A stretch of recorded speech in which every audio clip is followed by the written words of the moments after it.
There are at least 2 factual errors in the chapter I Wish I Hadn't from Forrest's second memoir, Too Far to Walk. As I'm sure many searchers did, I took special note of the errors in Forrest's words. Forrest said that he made deliberate errors in his books just to see if anybody would find them. Forrest also said that searchers should read The Thrill of the Chase slowly, looking for any little thing that might catch up in your brain and might lead to a hint. Errors are definitely a thing that might catch up in people's brains, and I thought it likely that Forrest used intentional errors in his words as part of a hint delivery mechanism. I used Forrest's errors as a type of confirmer of an aberration. Just because something caught up in my brain was not good enough for me. I wasn't just looking for aberrations, I was looking for intentional aberrations. Intentional aberrations might lead to intentional hints. Unintentional aberrations would very likely lead to an incorrect solution. I needed some way to tell the difference between the two. Errors were one of the methods I used to give me confidence in an aberration. I still made note of aberrations that were unaccompanied by a confirmer, such as an error, but I didn't spend much time on them.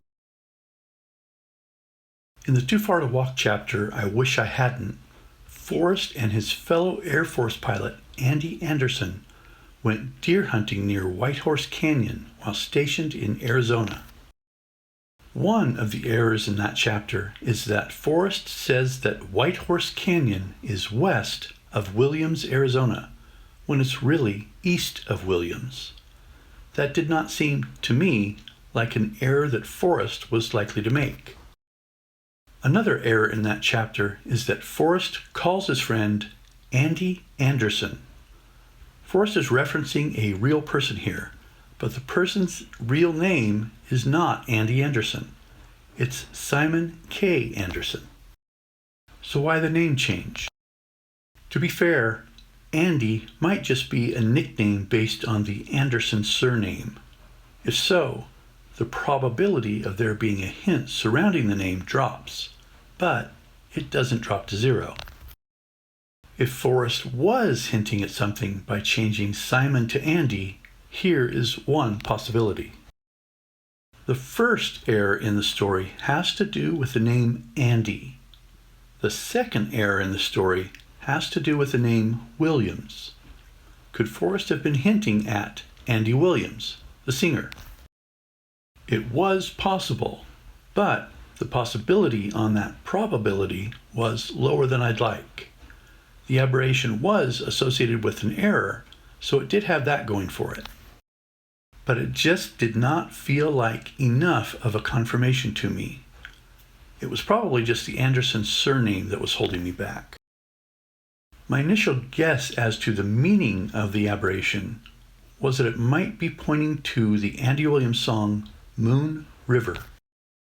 Before anyone jumps on this and uses it to confirm their solution, note that this possible hint can apply to pretty much any river, not just your favorite river.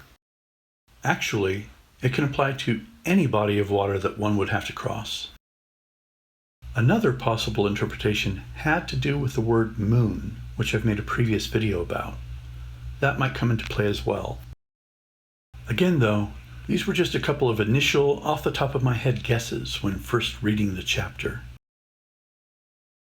Seeing Andy and Williams together with both words associated with an error was enough for me to make a note about it in my aberrations notebook and save it for future research. But with so many high probability aberrations out there, I didn't have much time to spend researching weaker aberrations like this one. Because my confidence in the Andy Williams aberration was low, my confidence in the potential hint that it might point to was also low. And since I was so busy researching elsewhere, I never had a chance to loop back around and give this aberration any serious research time to cement those connections. I probably shouldn't say that my confidence in the aberration was low. I don't know the exact number, but my confidence was over 50%. It's more that this particular aberration did not meet my internal threshold in order for me to upgrade it from an aberration to a hint. In practice, what that meant was that I did not consider it useful as a means of confirmation for a solution. For example, if my interpretation of the aberration was that it was pointing to having to cross a body of water, I would not automatically rule out a solution that did not have to cross a body of water. Actually, though, that applied to all the hints, no matter how many confirmations they came with. The hints were always subordinate to the poem. In the grading system that I created to rate solutions, all of the hints in the world would not change the grade of a solution by a single point. Anyway, I thought a few people may not have noticed this aberration and might still be interested. Thank you for watching.